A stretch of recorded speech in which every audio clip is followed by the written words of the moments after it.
Du magazine People Closer. On lui prête une relation intime avec une actrice de cinéma. Il a déploré les atteintes au respect de la vie privée et examine les suites judiciaires qu'il peut apporter. Roselyne Fer, est-ce tout d'abord une information politique? Non, ce n'est pas une information politique. Mais quand on a une vie publique, eh bien, on n'a plus de vie privée, surtout quand on est président de la République.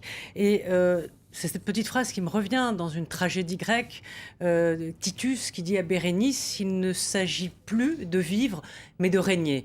Et c'est ce que disait aussi Nicolas Sarkozy dans une conférence de presse, quand on lui avait posé la question sur Carla Bruni, s'il allait se marier. Il avait répondu, entre autres... Question posée par vous-même. Oui, un président de la République n'a pas droit au bonheur. Bon, en tout cas, François Hollande est un président normal, parce qu'il a une maîtresse, voilà. Tous les présidents, tous les rois de France ont eu des maîtresses. On se souvient, elles sont devenues célèbres, la Pompadour, Madame de Maintenon, Agnès Sorel, toutes d'ailleurs des très belles femmes qui sont restées dans l'histoire. Alors je ne suis pas sûre si les unes et les autres resteront dans l'histoire, mais en tout cas, depuis François Mitterrand, qui effectivement, rappelez-vous, allait à Assouan avec Anne Pinjot, tous les journalistes le savaient, personne ne le disait, donc il y avait une omerta qui était là, et puis qui s'est rompue au fil du temps parce qu'il y a eu une américanisation de la vie politique française, et dans le fond, avec Twitter, avec le net, avec la démocratisation de la presse, eh bien, ce sanctuaire de la protection de la vie privée qui est strictement français, eh bien, a explosé en vol. Mais les journalistes ne doivent-ils pas maintenir une frontière entre vie publique et vie privée? Est-ce que Closer, la presse, n'est pas en train de déraper? Closer qui invoque des raisons de sécurité. Le chef de l'État est accompagné d'un seul garde du corps. Donc, eh bien, écoutez, aujourd'hui, pour se justifier, ce sont des raisons de sécurité qui sont aujourd'hui invoquées. où il y a un débat visiblement sur la liberté d'expression en ce qui concerne Dieudonné, c'est-à-dire certains disent l'interdire, c'est reculer sur les libertés individuelles. Certains disent mais on a le droit de tout savoir, la presse fait son travail. Regardez aux États-Unis. Aux États-Unis, l'affaire Lewinsky avec Clinton, ça a été une affaire d'État où il a frôlé l'impeachment. Oui, mais aux États-Unis, nous sommes en France. Nous sommes en France, et bien justement, nous sommes en France, et en France, les affaires d'alcôve, les secrets d'alcôve ne choquent pas. Parce que dans l'ADN historique français, je vous le disais, les rois, les présidents ont eu des maîtresses. Ce qui choque en France, c'est les scandales d'argent. Aux États-Unis, c'est le contraire. L'argent, make money, c'est normal. Do it. Mais les histoires sexuelles, alors là, imaginez, Obama avec une maîtresse, mais c'est un scandale national. Il s'en remet pas. Eh bien, en France, voilà, c'est une question, c'est notre côté latin.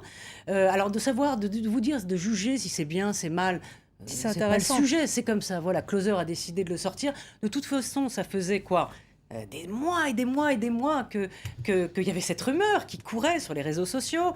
Il y a eu l'autre fois au Grand Journal un humoriste qui a vendu la mèche devant l'intéressée, c'est-à-dire Julie Gaillet, cette comédienne, qui n'avait pas l'air malheureuse, qui rigolait, qui n'a rien dit, mais qui n'avait pas l'air chagrinée de cet outing. Voilà. On est monté d'un cran dans la pipolisation, même en France. Moi, je crois pas. Je crois pas qu'on est monté d'un cran. Alors c'est vrai, tout le monde dit ça, mais regardez, il y a quelques temps, il y a quelques années, Nicolas Sarkozy, avant la présidentielle, Paris Match fait la une avec Cécilia, qui est avec son amant à New York, Richard Attias, et c'est Paris Match, c'est pas Closer, c'est quand même un grand journal. Donc voilà, bon, il n'était pas président de la République. Voilà, il n'y a pas de cran, et on n'a pas franchi un pas. Les Français sont vraiment intéressés par ce genre d'histoire? Bon, écoutez, moi, si je fais un sondage, je suis arrivée ce matin, je vais faire une émission tout à l'heure sur le pacte de responsabilité et sur l'économie. Personne ne me pose des questions dans la rédaction ou au maquillage et tout. Et ce matin, j'arrive. Alors, François Hollande, tu as vu sur... voilà. Donc, bien sûr que ça intéresse tout le monde. Ça intéresse beaucoup plus que, je vous dis, l'économie française et un pays qui pour l'instant, Pourtant, c'est va bien dans le plus mur. grave. Pardon? Mais bien Et sûr que pourtant, c'est c'est plus bien plus grave. grave. Mais bon, ce qu'on appelle les potins de la République. Voilà, alors maintenant, vous dire c'est bien, c'est mal, je ne suis pas là pour juger. C'est comme ça. Et en tout cas, il y a eu des précédents. Mais Nombreux. oui, il y a eu des précédents, je vous le disais, avec... il y avait François Mitterrand, mais à l'époque, pareil, c'est à partir de là qu'on a franchi le cap. D'ailleurs, c'est François Mitterrand lui-même qui a brisé cette omerta. C'est lui qui a laissé faire les photos à Paris Match avec sa fille Mazarine, mais tous les journalistes de Paris étaient au courant. Mais c'était pas à l'époque, c'était une espèce on va dire, de secret qu'on ne dévoilait pas parce que ça ne se faisait pas. Voilà, merci beaucoup Roselyne Febvre pour cette une du magazine People Closer. En tout cas, je vous rassure, ce n'est pas un fait politique. Merci, Voilà. nous sommes rassurés. Et tout de suite, l'actualité sur le net.